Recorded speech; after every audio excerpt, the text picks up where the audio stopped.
February 23rd, 1974. Los Angeles, California. Police are summoned to the home of 41-year-old Ted Losef after his wife Wilda Losef claims that he threatened her with a gun. When police enter the residence, they find Ted's body inside his car in the garage after he has seemingly taken his own life via carbon monoxide poisoning. However, Ted's mother discovers a number of suspicious discrepancies to suggest her son did not kill himself and that Wilda may have hired someone to murder him and stage his suicide. While the investigation is eventually reopened, there is not enough evidence to charge anyone with murder, so the actual circumstances of Ted's death remain murky. After that, the trail went cold.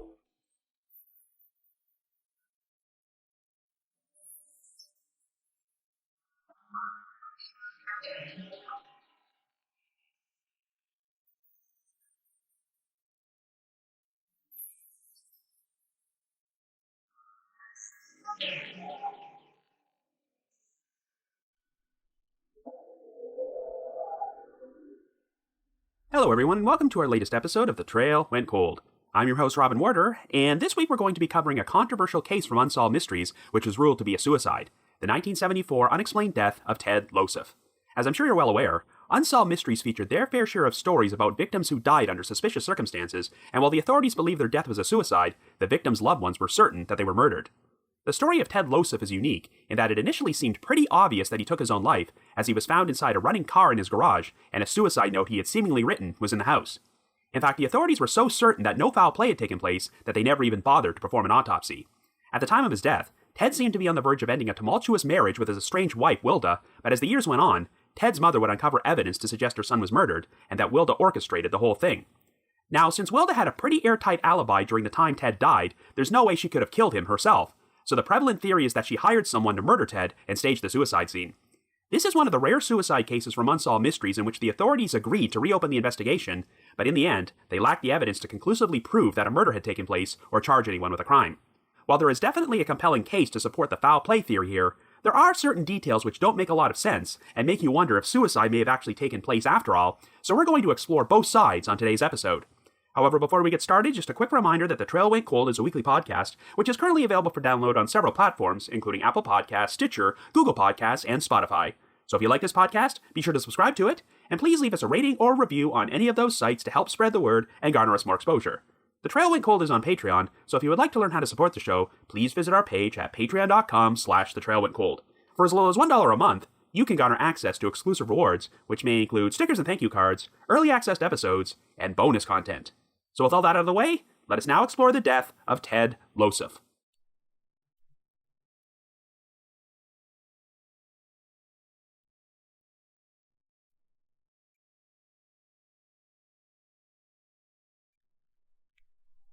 Our story begins in Los Angeles in 1974. Our central figure is 41-year-old Theodore Losef, who goes by the name Ted and works as an orthopedic surgeon. Ted currently lives in an upscale house in the Hancock Park neighborhood alongside his wife, Wilda Losef, whom he has been married to for over 2 years. Ted was originally born in Chicago and maintains a close relationship with his mother, Zelda Losef, who goes by the name Zell. After her husband died of cancer in 1945, Zell raised Ted and his sister as a single mother and supported the family by starting a successful business in which she sold encyclopedias door to door. Since his father had been a doctor, Ted decided to follow in his footsteps and managed to start his own practice. In fact, it was during a private reception to celebrate the opening of his new offices when Ted was originally introduced to Wilda, who was working as a nurse at the time, and the couple would be married a short time later. Well, things took a dark turn sometime after 8 p.m. on the evening of February the 23rd, when Wilda phoned the Los Angeles Police Department from the residence of her housekeeper, B. Burrows. Wilda told them that earlier that afternoon, Ted had pulled out a gun at their house, and fearing for her own safety, Wilda asked B to drive her to her place. Police went to the Losef residence, and by the time they arrived, Wilda was there to meet them outside the house, alongside B and a friend of Wilda's named Edward J. Wilda was concerned that her husband might still be armed, so she gave police her keys and asked them to check inside. They performed a search of the residence and were unable to find Ted anywhere, but after they returned outside, Wilda suggested they check the garage. Since it appeared to be locked from the inside, police were forced to enter through a window, and they wound up discovering Ted's body in the driver's seat of his Cadillac, slumped over the steering wheel. The vehicle's engine was running, and a hose had been attached to the tailpipe and fed in through one of the windows in order to pump carbon monoxide inside. A further search of the house would uncover what appeared to be a suicide note in Ted's bedroom. It had been written on the cardboard stiffener for a shirt collar and read, quote, "Wilda, all I ever asked for was one moment of compassion and understanding. I love you, T." End quote. Since the note appeared to be in Ted's handwriting, it seemed obvious to the police that he had elected to take his own life. As a result, no autopsy was performed, and blood was never taken from Ted's body to confirm he had actually died of carbon monoxide poisoning. No forensics were done at the house, and Ted's case was closed without any sort of investigation. After Ted's body was embalmed, his funeral took place, and he was laid to rest only 2 days after his death. A few weeks later, Ted's mother Zell met up with Wilda and mentioned that she had given Ted a watch as a wedding present. Since it was a family keepsake, Zell asked if she could have the watch back, but was taken by surprise when Wilda took it out and threw it at her. She then told Zell that she never cared all that much about Ted and was happy he was dead. Zell was taken aback by Wilda's reaction, and later found out that Wilda never even bothered to put a headstone on Ted's grave until months after his death. It was no big secret that Ted and Wilda's marriage had been a tumultuous one filled with non-stop fighting and arguments, as Wilda frequently carried on extramarital affairs and had issues with alcohol. Zell learned that before they got married, Ted had made Wilda sign a prenuptial agreement that she would get nothing if their marriage ended in divorce. While Zell had initially accepted the suicide ruling for her son, she always felt that something was off about his death, and began to wonder if Wilda might have been responsible for what happened to him. Curiously enough, Zell said she did not even realize how many odd discrepancies there were until she had a very vivid dream about revisiting the scene of Ted's death. The dream caused her to remember that Ted's garage was always cluttered with boxes and boating equipment, which made it impossible to park a car in there, which is why Ted always parked his Cadillac outside the front of the house. Since Ted had undergone back surgery a short time before his death, Zell did not believe he would have been physically capable of moving all the boxes and items in order to drive the car inside. In addition, the driveway leading to the garage was blocked by a large pair of iron gates which had previously been damaged and were now difficult to open. The gates were closed at the time Ted's body was discovered, and given the physical difficulty involved with handling them, it seemed illogical that Ted would bother to reclose the gates if he was planning to end his own life. These discrepancies compelled Zell to search for additional evidence which could prove her son's death was not a suicide. When Zell met with the LAPD and the Los Angeles County Department Medical Examiner Coroner, they would not hand over their official reports about Ted's death because Zell was technically not considered to be next of kin. It was only after Zell hired a private investigator that he was able to obtain the police and coroner's reports 3 years after the fact, but they contained little information since the original investigation was so perfunctory. However, Zell would learn a ton of new information when she managed to track down Ted and Wilda's former housekeeper, Bee Burrows. Right from the outset, Bee had her own suspicions that Ted's death was not a suicide, so she told Zell her own version of events on the day he died. At 10 a.m. that morning, Bee says she arrived at the Losif residence to clean the place. At the time, Wilda was not there, so Ted privately informed Bee that he was planning to divorce Wilda and she would be moving out soon. At around 2 p.m., Wilda returned home and went upstairs, but shortly thereafter, Bee said she heard screaming and yelling before Ted dragged Wilda back downstairs. Before she ran out of the house, Wilda shouted that Ted had a gun, but Bee would always maintain that she never saw any gun at all. Bee told Ted that she was uncomfortable being at the house while he and Wilda were in the midst of such a heated dispute, so Ted paid her for that day's work and said she could leave. But as she was driving away, Bee encountered Wilda on the street, who waved her down to stop. Wilda told Bee she was too frightened to go back into the house, still insisting that Ted had a gun, and asked if she could stay at Bee's place until she figured out what to do. Bee agreed to the request and drove Wilda to her residence, and after they arrived, Bee phoned the police and shared Wilda's story about Ted. Wilda seemed reluctant to speak with the police herself, and since Bee told them that she did not personally see Ted's gun, they told her that nothing could be done. Bee then attempted to call the Losif residence to check on Ted, but the line was busy. Over the course of the next 5 hours, she said she attempted to call the residence at least 20 times, but kept getting a busy signal. However, when Bee called the residence shortly after 8 p.m., she finally heard the phone ringing again, but no one answered it. This compelled Bee to call the police again, and this time, Wilda finally got on the line and shared her story about having seen Ted with a gun. And of course, after the police agreed to meet them outside the Losif residence, they went inside and discovered Ted's body. While his death was immediately ruled to be a suicide, Bee still felt there were a lot of things which didn't add up. For instance, Ted's suicide note had been written on a cardboard stiffener for a shirt collar, but Bee told Zell that she frequently cleaned and ironed Ted's shirts and always hung them up on coat hangers. She never used cardboard stiffeners and did not recall ever having seen them at the residence. Bee also said that when she viewed Ted's body for the first time, she noticed he was wearing gray pants and a white dress shirt, but when she saw him earlier that afternoon, he had been wearing brown pants and a mustard-colored shirt, 2 items of clothing that Bee was unable to find anywhere in the house in the weeks following Ted's death. Bee previously worked at a hospital and had been responsible for cleaning up after patients who died and lost control of their bodily functions, so she found it surprising that no fecal matter or urine were found in Ted's clothing. Bee also had prior experience with deceased individuals who succumbed to carbon monoxide poisoning, and said that Ted's coloration was much different than the other victims she had seen. Bee believed that someone must have cleaned up Ted's body following his death and tried to share these concerns with the police, but they just ignored her. Bee had also recalled seeing a large stack of cash upstairs on the day of Ted's death, but it was not there when she returned to the residence that night. In addition, Bee found some empty beer cans, 4 dirty glasses, and empty cigarette packages inside the kitchen, which she found odd since Ted rarely drank or smoked. About a week after Ted's death, Bee said she noticed some unusual stains on the bedspread inside the guest room, which she believed might be vomit. When Bee showed the stains to Wilda, she was told that her dogs had vomited on the bedspread, even though the dogs had actually been in a kennel that particular week. Bee subsequently washed the bedspread, and the sections with the stains completely disintegrated. Zell also spoke to Edward J., the friend of Wilda's who had been present outside the residence when the police arrived to find Ted's body. Another odd detail about Ted's death was that a magazine had been found in his lap in the Cadillac, but he was not wearing his glasses, which would have made it difficult for him to read. According to Edward, when Ted's body was being carried out of the garage by paramedics, Wilda ran up to them with Ted's glasses and asked that they be put on his face. Edward also told Zell that the suicide note found in the bedroom had actually been written by Ted over 2 years before his death. Apparently, Ted and Wilda had gotten into such a heated argument that he scrawled out this message to her on a cardboard stiffener. For reasons unknown, Ted decided to hold on to this note for 2 years, so his killers may have pulled it out and put it on display to make his suicide look more legitimate. Zell decided to use all this information to push for a new investigation into Ted's death, and after a lengthy legal battle, she obtained a court order to exhume Ted's body in 1978. Zell hired a forensic pathologist named Dr. Irvin Root to perform an autopsy, and he found traces of vomit inside Ted's lungs. This suggested that Ted had suffered a violent vomiting spell shortly before his death, even though no traces of vomit were found on his clothing, face, or inside Ted's car when his body was discovered. Dr. Root concluded that Ted's vomiting spell likely occurred at another location, and after he died, someone else may have cleaned up his body, removed his vomit-stained clothing, and redressed him in different clothing before placing him inside the car. The autopsy also turned up signs that Ted had been involved in a struggle, and while Dr. Root could not determine his exact cause of death, he said that vomiting was not common for victims of carbon monoxide poisoning. He theorized that Ted had been the victim of cyanide poisoning, and ultimately ruled that his death was a homicide. Zell hired other forensic experts, including noted forensic pathologist Dr. Cyril Wecht, to review Dr. Root's conclusions, and while they did not all agree that Ted's cause of death was cyanide poisoning, they believed there were enough anomalies to indicate that suicide did not take place. These experts determined that Ted likely died sometime in the middle of the afternoon, hours before his body was discovered, and passers-by had recalled seeing movement inside the house long after Ted should have died. Obviously, since Wilda had spent the entire afternoon at B's residence, she had an airtight alibi, but Zell suspected that she had hired 1 or 2 people to murder Ted inside the house after she left. Since there were no signs of forced entry, Zell theorized that Wilda had intentionally left the back door unlocked for the perpetrators. After they attacked Ted, they may have taken him into the guest room and forced cyanide or some other type of poison down his throat, causing Ted to vomit all over his clothing and the bedspread before he died. They then changed Ted's clothing and disposed of his brown pants and mustard-colored shirt before they moved items around inside the garage in order to clear a space. After opening the driveway's front gates, they drove Ted's car into the garage and closed the gates again before staging the suicide scene. It's possible that the reason B kept getting a busy signal when she attempted to call the residence that afternoon was because the assailants took the phone off the hook as a signal to Wilda that their murder for hire was in progress.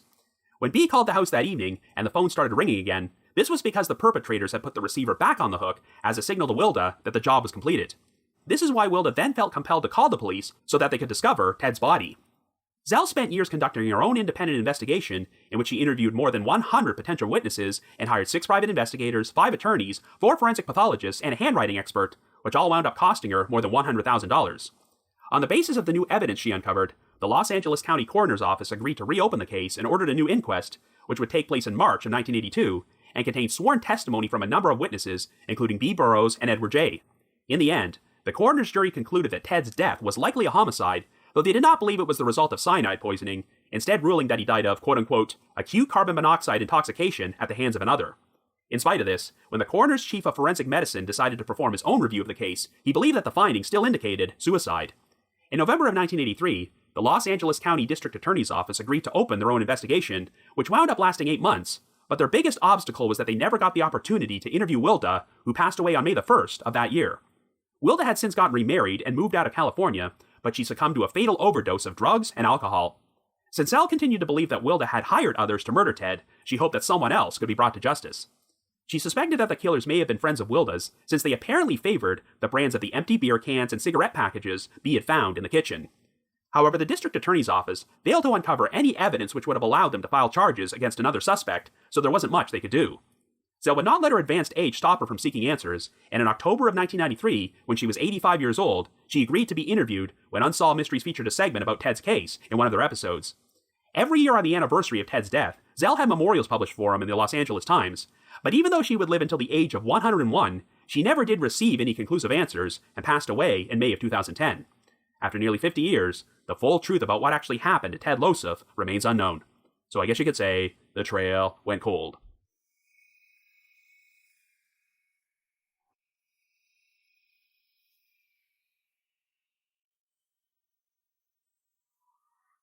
So like I mentioned in the intro, Unsolved Mysteries covered their fair share of stories in which a victim's death was ruled to be a suicide, but their loved ones were insistent that they were murdered. But unlike many of the others, a new investigation was opened into Ted Losoff's death, and a coronial inquest took place, but it's not entirely clear to me if his death has been officially reclassified. The coroner's jury concluded that Ted was likely the victim of a homicide, and even went so far as to change his death certificate, but after the coroner's chief of forensic medicine examined the evidence, he still believed Ted's death was a suicide.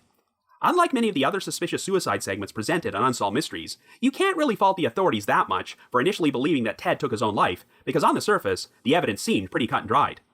Yes, they did make a mistake when they elected not to do an autopsy, because that might have provided conclusive answers about what happened. However, back in the mid-1970s, Los Angeles County just did not have the resources to perform an autopsy on every single deceased person they found, and since there were no obvious signs of foul play, I can understand why they never did one on Ted. While Zell Losoff was left completely devastated by Ted's death, it sounds like she did reluctantly accept the suicide ruling until his wife's troubling behavior compelled her to start asking questions. Zell seemed like a very likable person, and you have to feel immense sympathy for her, as she was in her mid-60s when this happened, and had to spend the twilight years of her life fighting for justice for her son. During an interview she gave to the Los Angeles Times in 1985, Zell stated, quote, "I became a Grandma Moses in the art of murder investigation. I know the who, how, what, when, and where of my son's murder, and that is a terrible, inhuman burden to bear. I want to know, will there ever be a light at the end of this black tunnel? Will my son's murderers ever be brought to trial?" End quote. Now, Unsolved Mysteries featured quite a few cases in which people were suspected of murdering their spouses, and many of them agreed to be interviewed on camera in order to maintain their innocence. This particular segment was released a full decade after Wilda Losoff passed away.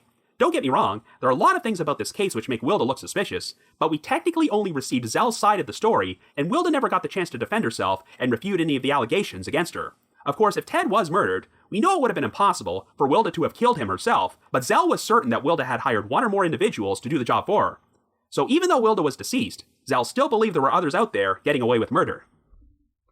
Zell shared her own step-by-step theory about how she believed Ted was murdered, and openly expressed her suspicions that the killer or killers may have been friend of Wilda's, though she never really confirmed if she had any specific individuals in mind. If she did, and the authorities looked into these people as possible suspects, they never found enough evidence which would have allowed them to make an arrest. I will concede that the section of the Unsolved Mysteries segment, where Zell describes uncovering a number of discrepancies about the suicide theory during a vivid dream, is pretty silly. I mean, it's not like Zell didn't make some valid points, but Unsolved Mysteries did sometimes have a tendency to put an unnecessary supernatural slant into their true crime stories during the 1990s, so they probably threw in this dream sequence to add a bit more spice to the story, though it didn't really need it. It's also worth noting that a lot of the key points supporting the foul play theory hinge on the story provided by the Losoff's former housekeeper, B. Burrows, who did not wish to be interviewed or disclose her identity on Unsolved Mysteries, which is why the segment simply referred to her as Mary. B seemed to be the one person who immediately questioned the suicide story, but no one listened to her at the time, and it was not until Zell tracked her down 3 years later that she finally had an opportunity to share her concerns. There's no reason to believe that B was lying about anything, as she later testified under oath at the inquest, but keep in mind that we really only have her word that certain events unfolded the way they did. According to B, Ted informed her that he was finally planning to divorce Wilda after what sounded like a very unhappy marriage, and when Wilda returned home later that afternoon, she got into a very heated fight with Ted before storming out of the house. Since the fight took place upstairs while B was downstairs, she never heard the exact contents of their argument, so I have no idea if this was the first time that Ted informed Wilda about his intention to divorce her. If you buy into the suicide theory, then the end of the marriage may have left Ted so distraught that he decided to take his own life after Wilda left. But the one detail about this story which has always struck me as incredibly odd is Ted's alleged suicide note, which was written on a cardboard stiffener. According to one of his friends, Ted had originally written the note over 2 years earlier after a bad fight with Wilda, but it's really bizarre that he would continue to hold on to it after all that time. If Ted was murdered, then the perpetrator got incredibly lucky that Ted just happened to have an old suicide note lying around which they could put on display to add credibility to their cover story. Would Wilda have known where this note was and provided the killers with instructions about how to find it? Unfortunately, the exact details of what happened when Ted originally wrote this note are very vague. Was he just contemplating suicide, or did he actually make an attempt to go through with it before he was rescued or had second thoughts? The words he wrote to Wilda, quote, "All I ever asked for was one moment of compassion and understanding," could be interpreted as him feeling suicidal, or perhaps he was just announcing his intention to end the marriage. If Ted had really been left so despondent over a fight with his wife that he considered taking his own life and held on to this note for years, he may have thought there was a possibility of him feeling suicidal somewhere down the line. That would make it easier to accept that Ted's decision to divorce Wilda might have left him depressed enough to end his life.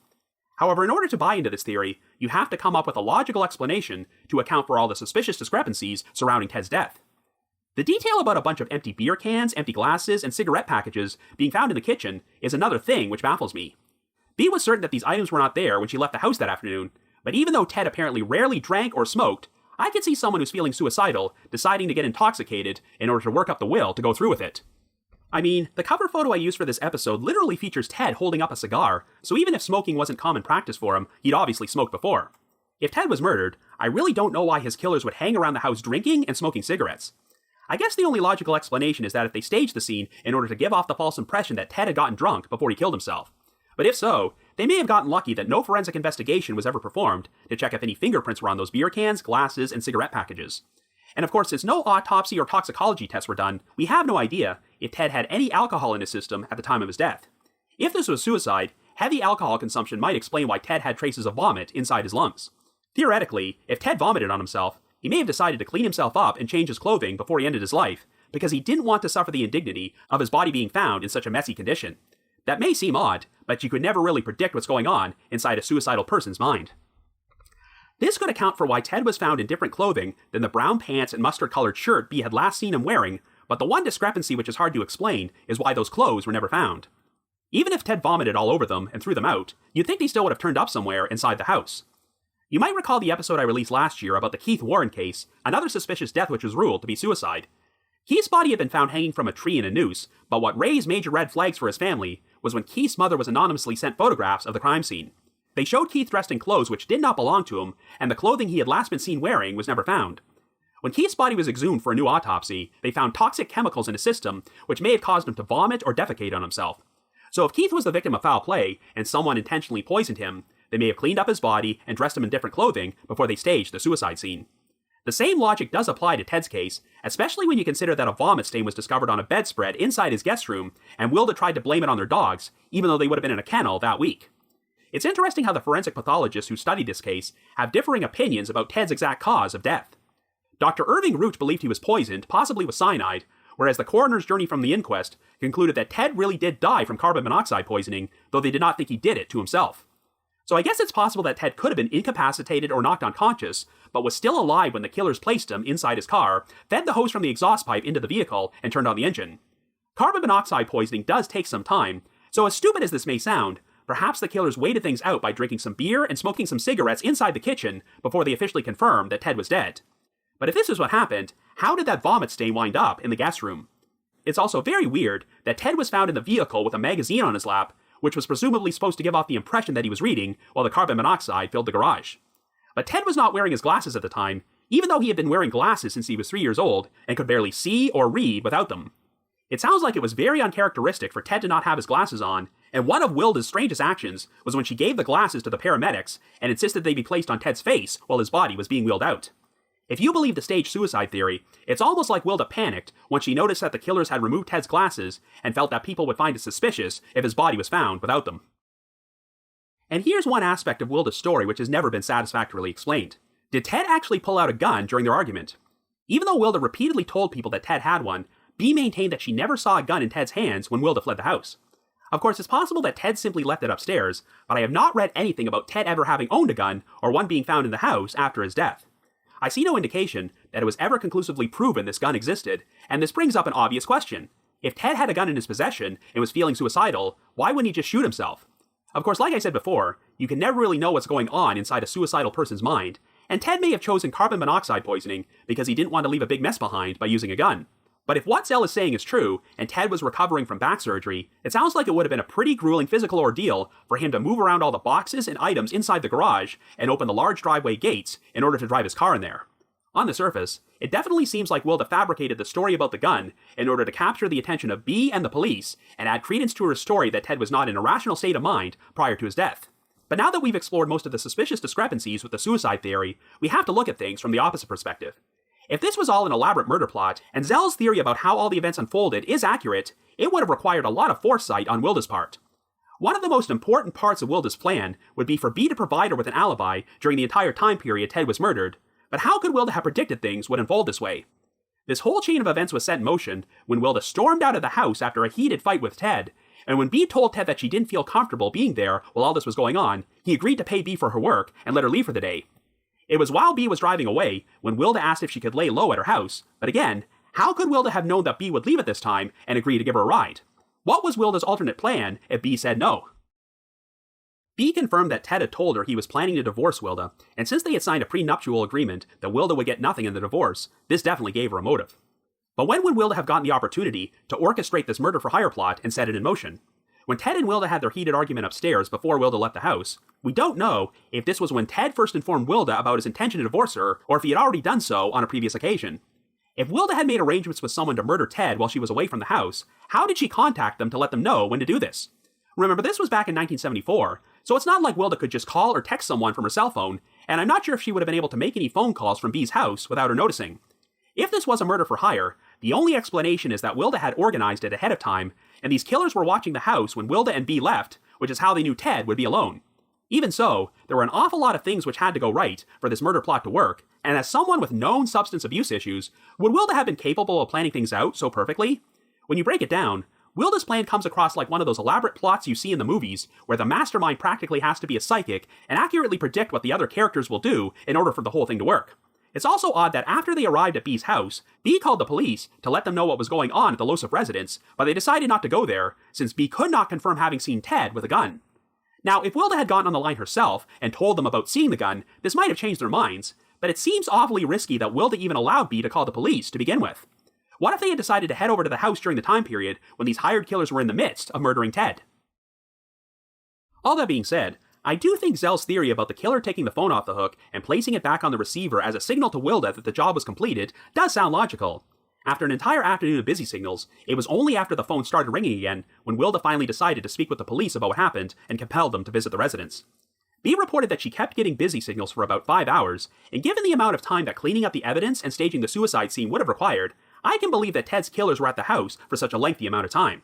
The alternate explanation is that Ted took the phone off the hook himself because he did not want to be interrupted while he contemplated what to do next, and he may have decided to hang the phone up before he went into the garage to end his own life. However, this would all depend on the exact time of Ted's death. Obviously, since no autopsy was performed until years after the fact, none of the forensic pathologists could make an accurate assessment of when exactly Ted died, but they seemed to believe that it was sometime during the afternoon or early evening, hours before his body was discovered. If true, then there's no way that Ted could have hanged up the phone himself sometime around 8 p.m. However, one other oddity which might suggest that Ted's death was a suicide was the fact that the garage appeared to be locked from the inside when his body was found. But the problem is that I'm not entirely sure how many access points this garage had. In many residences, you can enter the garage from a connecting interior door to the house, but the Unsolved Mysteries reenactments makes it look like the garage was a standalone structure which was completely separate from the house, and it shows the police entering the garage through a window. While Unsolved Mysteries often like to film the reenactments at the actual locations where these events took place, this one would have been filmed 2 decades after the fact, so I can't vouch for its accuracy. If someone drove Ted's car into the garage, placed his body in there, and locked the garage door from the inside, I have no idea how easy it would have been for them to exit. So whenever Unsolved Mysteries featured a show about a suspicious-looking suicide, I usually took them at face value and believed the family's viewpoint that it was murder, and there was no way the victim would have taken their own life. But as I've gotten older, I've learned that sometimes people will show no signs of being depressed or suicidal and take everyone by complete surprise when they go through with it. Back in the 1970s, 80s, and 90s, suicide was a much more taboo subject, and you can understand why a victim's loved ones might try to deal with it by pushing forward the narrative that foul play had taken place. When I first became familiar with the Ted Losif case, I was 100% convinced he was murdered, and overall, I do still lean that way. Wilda Losif definitely had the motive, and there were enough suspicious discrepancies to suggest that she hired someone to have Ted killed, but the more I think about it, the more holes there seem to be with this theory, and I wonder how she could have pulled this off and set these series of events in motion. I don't necessarily discount the possibility that Wilda was a lousy wife, but that may not have necessarily meant that she was a murderer. But since Ted's death was instantly classified as a suicide, I'm guessing that Wilda was not formally interviewed by the authorities or looked at as a potential suspect. Had Wilda not passed away before the Los Angeles County District Attorney's Office decided to reopen the investigation, they may have been able to build a case against her. Without her, they were only working under the assumption that Wilda may have hired one or more individuals to murder her husband, but even if they had some potential suspects in mind, there was just not enough evidence to file charges against them. As far as I'm concerned, there are enough bizarre details to make me lean away from Ted's death being a suicide, but unfortunately for Zell Losif, even though she lived a very long life, she never got conclusive answers about what happened to her son. Obviously, if Wilda was responsible for orchestrating a murder for hire, she never got to face justice, but if there are other accomplices out there who were involved in what happened, they may still be getting away with it after all this time. So if you happen to have any information about the death of Ted Losif, please contact the appropriate authorities. But if you just have your own thoughts about what happened, feel free to leave me a comment or send me an email to robin.warder@icloud.com. That's robin.warder@icloud.com. Now, the reminder that The Trail Went Cold is on Patreon, so please visit patreon.com/thetrailwentcold to learn how you can support our podcast and become eligible for some pretty neat rewards. We produced a bunch of exclusive bonus episodes for our patrons in tiers 2 and 3, and this past month, I released an episode about a famous case which was once featured on Unsolved Mysteries, the 1987 attack on Jenny Pratt, who was hit in the back of the head with a 2x4 by the occupants of a speeding truck, a crime which left her with considerable brain damage, but the perpetrators were never caught. I'm also going to be dropping the occasional exclusive bonus Patreon episode from my spin-up podcast, The Path Went Chilly, as we just released an episode in which myself and my co-hosts, Jules and Ashley, discussed the Aileen Conway case from Unsolved Mysteries, which was also the subject of my debut episode of The Trail Went Cold. And for our patrons in Tier 3, I've also recorded another new audio commentary track, which can be placed over a classic episode of Unsolved Mysteries. I would also like to take a moment to thank our most recent listeners who have signed up with us on Patreon this week, and they are Julie K., Florencia B., Asik F., Tracy, Catherine O., Colleen H., and Christopher P. Thank you all so much for your support. Also, I just wanted to mention that we are very close to reaching a special milestone of 500 Patreon supporters, and if we manage to reach that goal by the end of August, we will commemorate the occasion by releasing a special bonus episode on Patreon in September, which will be available to all of our supporters in tiers 1, 2, and 3. So be sure to sign up and help us reach our goal. Also, in just over 1 month, provided that it becomes safe enough to travel there, The Trail Went Cold is going to be appearing on Podcast Row at the very first CrimeCon UK, which is being held at the Leonardo Royal Hotel and Spa in London on the weekend of September the 25th and 26th. If you would like to purchase tickets to the event, we have a special promo code you can use to get a 10% discount. So to receive 10% off, visit crimecon.co.uk and enter the promo code COLD21. That's COLD21. Also, even though we're a long time away from this event, I'm pleased to announce that I've been added to the lineup for Podcast Row at CrimeCon 2022, which is being held next year in Las Vegas from April the 29th until May the 1st. If you would like to purchase tickets for that event, The Trail Went Cold already has its own specialized promo code. So to get a 10% discount off a standard badge, please visit crimecon.com and enter the promo code TRAIL. In addition, I wanted to provide another reminder that I hold live streaming sessions on a platform called Get Vocal. Every Thursday night from 7 until 8 p.m. Eastern Time, I host what is essentially an after show for each week's podcast episode, where I have an interactive discussion about the featured case from said episode and answer questions and address comments from listeners.